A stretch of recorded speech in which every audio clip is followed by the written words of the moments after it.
While the Bharatiya Janata Party sweep of Uttar Pradesh in 2014 dominated the headlines in the immediate aftermath of that election, as crucial were the party's wins in the other Hindi heartland states of Rajasthan, Madhya Pradesh and Chhattisgarh. Of the 65 Lok Sabha seats in these three states, the BJP won 62. 6 months ago, the BJP lost assembly elections in all three states to the Congress. Will Prime Minister Modi's popularity carry the BJP over the line in this election? To talk about that, we have Professor Rajan Mahan from the University of Rajasthan joining us from Jaipur. Abhilash Khandekar, former editor of Dainik Bhaskar, joins us from Bhopal. And on the phone line, Lalit Surjan, editor-in-chief of the Deshbandhu Media Group, who joins us on the phone line from Raipur. Thank you, gentlemen, for all of us for joining at this point of time. I'd like to lay out first a common theme across all three states. We heard a lot of the problem of farm issues, agrarian distress through 2018, and perhaps some of that reflected in the state elections that went into November and December. Let me start with you, Professor Mahan. Does that go beyond, did the blame for that go beyond the state government? Was it limited to that? How much of that perhaps voters were attached to the central government led by Mr. Modi? Well, of course, the direct sort of fallout of the agrarian crisis within Rajasthan, for instance, was directly linked with the Vasundhara Raje government, the BJP government that ruled at the state level in the last 5 years.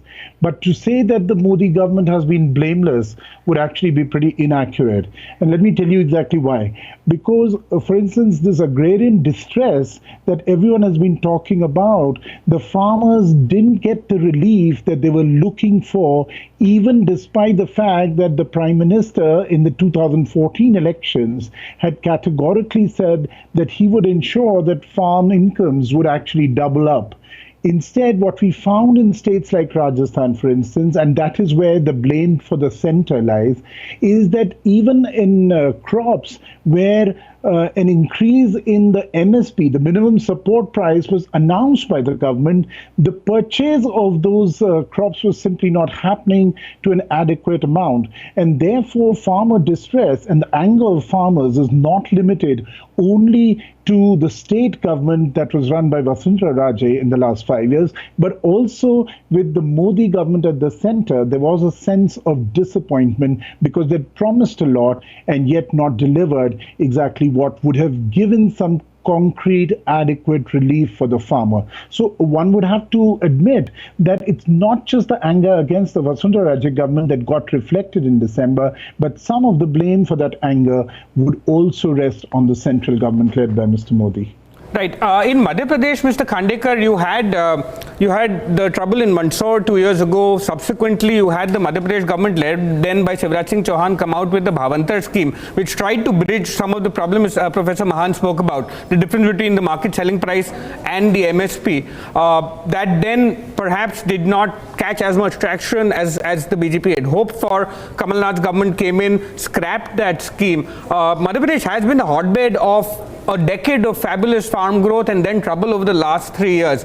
Now that Bhavantar has been set aside, you have a PM Asha scheme that the central government is implementing. In Madhya Pradesh, does that attachment to distress in rural areas get attached more to the central government? I don't think so, because if you see the results of the last assembly elections in Madhya Pradesh, there was a very, very very narrow margin, wafer-thin margin between Congress and the BJP in the last elections that were held in November 2018. The BJP polled 41.53 or something percentage of votes, whereas Congress got about 41% of votes. The difference of seats, of course, was there. But the Shivraj-led Bharatiya Janata Party bagged 109 seats and the Congress got about 112 or 13. So there was not much of a difference. So if we say that there were some problems in the Mandsaur area bordering Rajasthan in Madhya Pradesh, where 6 farmers were killed, actually the Congress was expected to reap rich dividends in that particular belt. But it was the BJP which recorded emphatic victories in many of the constituencies in Mandsaur and adjoining areas. So to say that Madhya Pradesh has been witnessing the farmer distress and therefore the farmers were against BJP is half truth.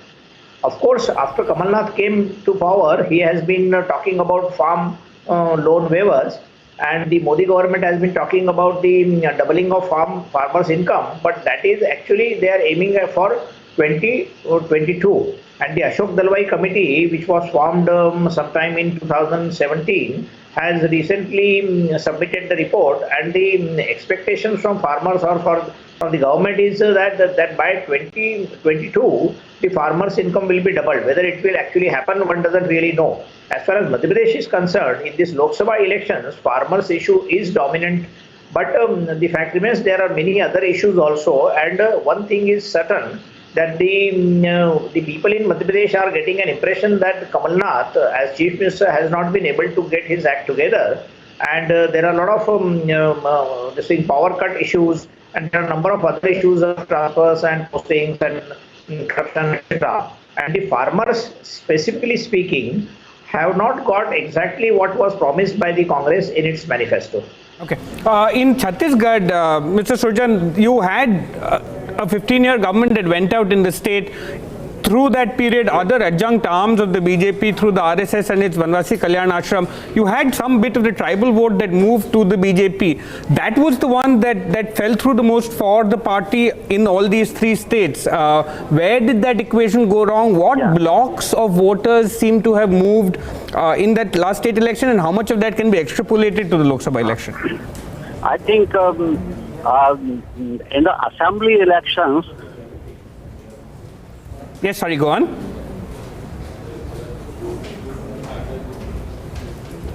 And it was a board. All of the society, they were unhappy and angry with the 15-year rule of BJP, and that is why they overwhelmingly voted in the Congress with 68 seats out of 90, and BJP was reduced to just 15 seats. Right. So the farmers' distress was the paramount issue, and then this Congress Ghoshna Patra, the manifesto, as I earlier said, that it did the trick. Okay. Farmers believed Rahul Gandhi and the state Congress, Bhupesh Baghel and others, and so that was the biggest thing. That was the clincher, and so Congress won handsomely. And in the present scenario, what I find that people have reposed a faith in Congress. They still have a lot of faith, and the majority of people, the voters, think that Congress has fulfilled its promise of higher MSP and loan waiver and bonus on paddy and this concession in the electricity power bill. Right. So all things have been delivered. All promises that the main promises have been delivered. Right. Congress appears to be well poised. Okay. The BJP has, now getting down to dynamics of this election, the BJP changed all its sitting MPs in the states. Voting is now done in the state. By doing that, were they able to distance themselves from any of the disenchantment that the party faced and its local leaders faced? Actually, what has happened that in Chhattisgarh, since assembly elections were fought under the leadership of Dr. Raman Singh, and after losing elections so badly, assembly elections so badly, still Dr. Raman Singh holds sway over BJP. The leader of opposition is his choice. The new chief of the state BJP is his choice. So other BJP leaders, they are rather feeling frustrated that their voice is not being heard, and that BJP top leadership, the national leadership, has given them a short shift. So so things are not as good, and this denying ticket to all 10 sitting MPs has also not worked in their favor. Okay. This is my Has sense. that led to camps which have tried to cut other candidates' votes in terms of, have you got the sense that the machinery of the party has not moved in sync with whoever's been made to stand in each of those seats? That is what I'm trying to say. Right. That the BJP machinery, because the leadership continues with Dr. Raman Singh and his team, Okay. and other leaders of BJP like Brahman Agrawal or many others, the tribal leaders.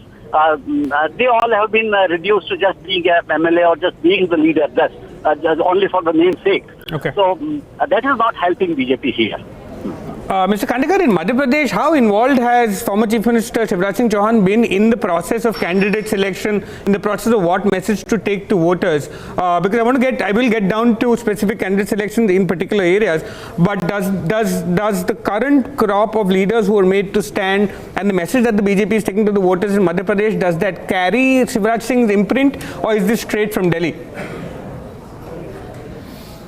Initially, it appeared that Shivraj is being sidelined, just like it appeared that Raman Singh, having been, at the receiving end in Chhattisgarh, because the BJP did very badly in Chhattisgarh, and therefore all the 11 MPs were changed in Chhattisgarh. In Madhya Pradesh also, there have been a lot of new candidates, including at Indore, where Sumitra Mahajan was denied ticket, and also in Bhopal, where Sadhvi Pragya Singh Thakur has been fielded, and both are the choices of Delhi. But at the same time, the candidate from Indore, which is a very important constituency, because Sumitra Mahajan, who hails from Maharashtra, she represented the constituency for 30 long years, and she has been replaced by a small leader, but he's the leader. He's the head of the Indore Development Authority right now, right? If I have that right, he's the chairman of the Indore Development Authority. So does he carry goodwill in the fact that the city has been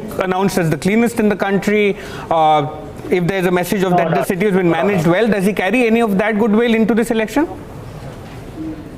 No. Let me correct you that the Swachhata Sarvekshan, in which Indore stood stood as the number one city for the third consecutive year, the credit goes to the mayor, and because it was done by the municipal corporation. Right. So Shankar Lalwani was the chairman of Indore Development Authority. It had a different job to do. It had nothing to do with the cleanliness drive. Okay. And he is not a tall leader at all. He tried for his MLA ticket in the last November elections, and he was denied. This time, this is because he belongs to the Sindhi community. There is a sizable number of Sindhis in Indore. Right. Therefore, the choice was this. So I was replying to your original question was about the Shivraj Singh's role. So Shivraj Singh has been able to support his follower, that is Shankar Lalwani in Indore. And in many other places also, Shivraj Singh's candidates have been favored. But initially, it appeared that Shivraj Singh was given a short shrift. But now it seems that because in Chhattisgarh, in Madhya Pradesh, in both places, these two leaders, Dr. Raman Singh and Shivraj Singh, had become very towering leaders for BJP, and there was actually no second line.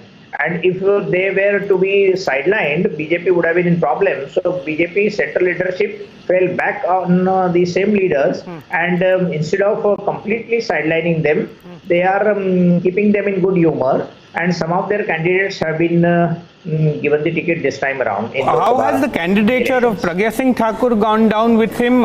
Is that something that's palatable to him in Bhopal? And how does that message get carried by somebody who's run the state for a while? I don't think, because if you remember, Pragya Singh Thakur was arrested during Shivraj Singh's rule in Madhya Pradesh when he was the chief minister. She was arrested twice, and given the chance, Shivraj Singh would have fielded somebody else. But this was the BJP High Command's decision to field her against Digvijay Singh, who is a towering leader of Congress. And he is fighting the Lok Sabha election after a long time. For 15 years, he had been out of picture. So since he was accused of being coining the word Hindu terrorism or the saffron terrorism, therefore this Sadhvi had been fielded at the last moment. She was not keeping well, and if, as you know, the election commission has banned her from campaigning for 72 hours beginning this morning. Professor Mahan, in Rajasthan, from Jan 2018 through to the election, you had the slogan in particular parts and one or two at BJP rallies as well, which went on the lines of Modi tujhse bair nahi, Vasundhara teri khair nahi. Does that come through in the one round of voting that's happened, in that voters are distinguishing very clearly between, you mentioned this briefly, that the blame for agrarian distress is not the state governments alone, but have you got the sense that voters are continuing to distinguish between that unhappiness with the state government and what they make of the central government led by Mr. Modi? Well, there's no question about the Prime Minister's popularity. So to that extent, the anger that we witnessed in Rajasthan against the Vasundhara Raje government is definitely far less this time around. But from there to jump to a conclusion that the BJP will do splendidly and is likely to repeat that 25-0 sweep that they had in Rajasthan in the 2014 elections, I think would be going, completely astray. What is likely to more than, what is more than likely to happen this time around is possibly a sort of half and half split. The Congress is definitely on the road to recovery. They are now ruling in the state.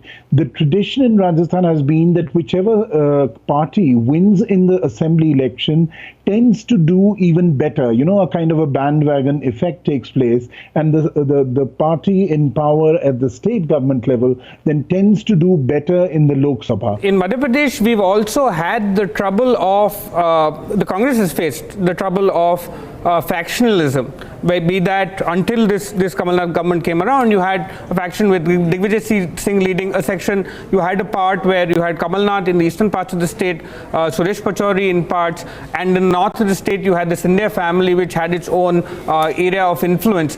Does that inhibit or limit the Congress's chances in Madhya Pradesh right now, Mr. Khandekar, in the sense that is it working as one unit the way the BJP has at times? The Congress has always been accused of working in leaders' interests in parts and very from only time to time coming together and working together towards a common goal. In some way it is true, but Congress has already shown that having come back to power after 15 years, they have been able to bury their differences, and there are not many leaders. Suresh Pachauri has been losing elections and he is no longer a tall leader of Congress. There are only 3 leaders in Madhya Pradesh, that is PCC chief and the Chief Minister Kamal Nath, who is responsible for some of the victories in Mahakoshal area, that is Jabalpur, Mandla, Chhindwara, Baitul, etc. And then Jyotiraditya Scindia, who was the campaigning committee chief, and he was in charge of the Gwalior and Chambal area, from where a large number of MLAs have won in the last assembly election. And then you have Digvijay Singh. And Digvijay Singh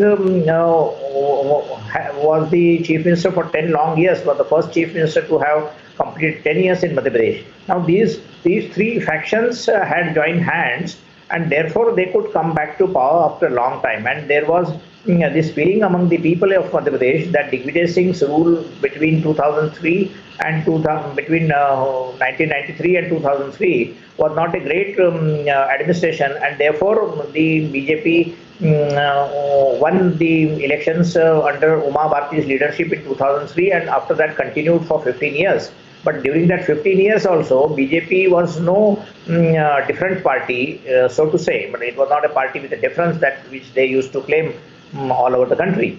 And there were corruption charges, there were a number of irregularities, there were a number of things. But yes, during the, as you had asked earlier, the BJP did well under Shivraj Singh as far as the agriculture performance was concerned, and they had actually clocked a 2-digit growth in Madhya Pradesh, which was among the highest in the country. Right. But coming back to the faction fighting in Congress, I don't think there is much of faction fighting. There were some delays in the selection of candidates, but finally they got together, and Kamal Nath, being a very senior leader, he saw to it that the faction fighting ends and they get good candidates this time round.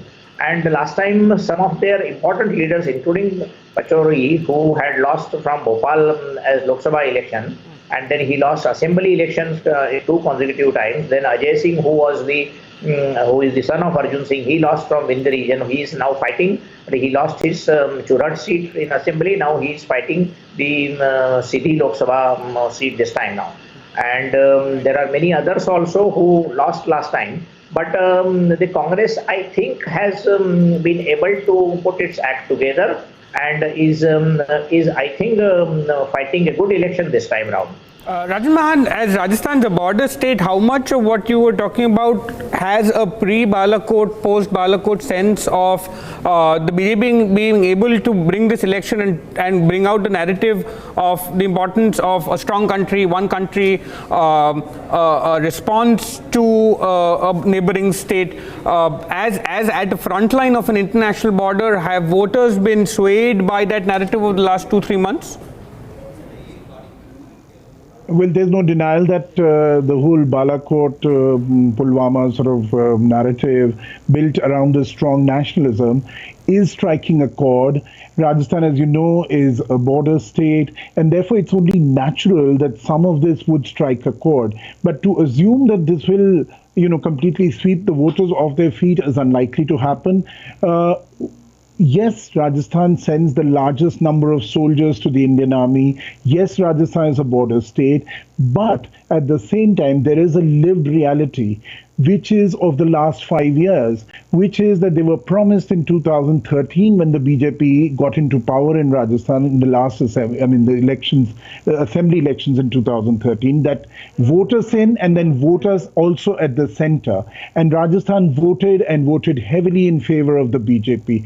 But in the past 5 years, people didn't feel that the sense of transformation that should have happened in their normal lives even was remotely attempted. Instead, what we saw was, agrarian distress, very little attention to providing jobs to people. I mean, far too often, government jobs in Rajasthan have, time after time sort of run into legal hassles, and many almost get a sneaking suspicion that somewhere the government itself is colluding to ensure that they don't have to actually give the jobs. They just announce the jobs and nobody's getting the jobs. So I think the lived reality of economic hardship, of problems that came in with demonetization, of the fact that the youth here has simply not seen any great job opportunities being created for them. I think all of that will have to be balanced with this nationalism narrative that the BJP, of course, is playing and playing very, very strongly in Rajasthan, being a border state.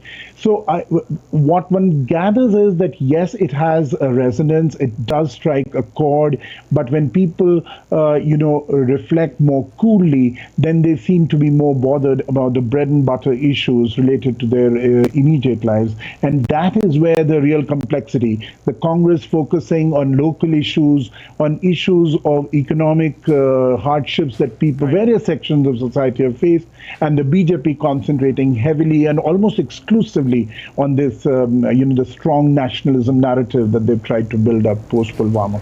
Mr. Srijan, in Chhattisgarh for many years, even at the time of the UPA government, you had Raman Singh working in tandem with the Home Ministry of the time to make sure that law and order, what could be done between the state and the center was being remedied. Has that been an issue? The strong CRPF presence in the state, have issues like that, which again might get attached to the central government and its role. Has that been an issue in this election round?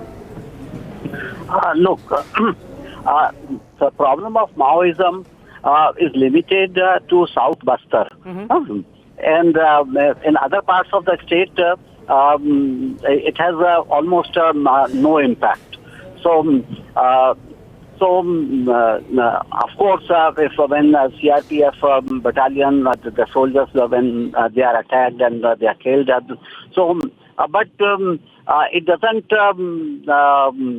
go beyond. It has a limited, I would say, limited traction, and then people forget about it. This is a sad reality. People talk about it for 2-3 days, right, and then they all forget about it. And in urban Chhattisgarh, in Raipur, Bilaspur, Durg, Bhilai, they hardly talk about it after once an incident has happened, and then they forget about it. So that is one thing. Regarding, let me tell you, since you were discussing Pulwama and Balakot, so let me tell you that with the young voters, this narrative of nationalism has got some traction, and young voters, wherever I have traveled in Chhattisgarh, and I have found that they think that in Narendra Modi have found a savior, and but it is not the case with the farmers and not with the women, particularly in rural areas. So on that, the opinion is divided. How about, Mr. Khandekar, how about in Madhya Pradesh? And is it possible to make a distinction between a Hindutva message and the last 2 months of nationalism? How's that played in the last couple of months? Madhya Pradesh is also a state that has been amongst the earliest to elect BJP governments right from Sundarlal Patwa. Does that vote base remain intact, and has the last 2 months narrative added to that vote base a bit?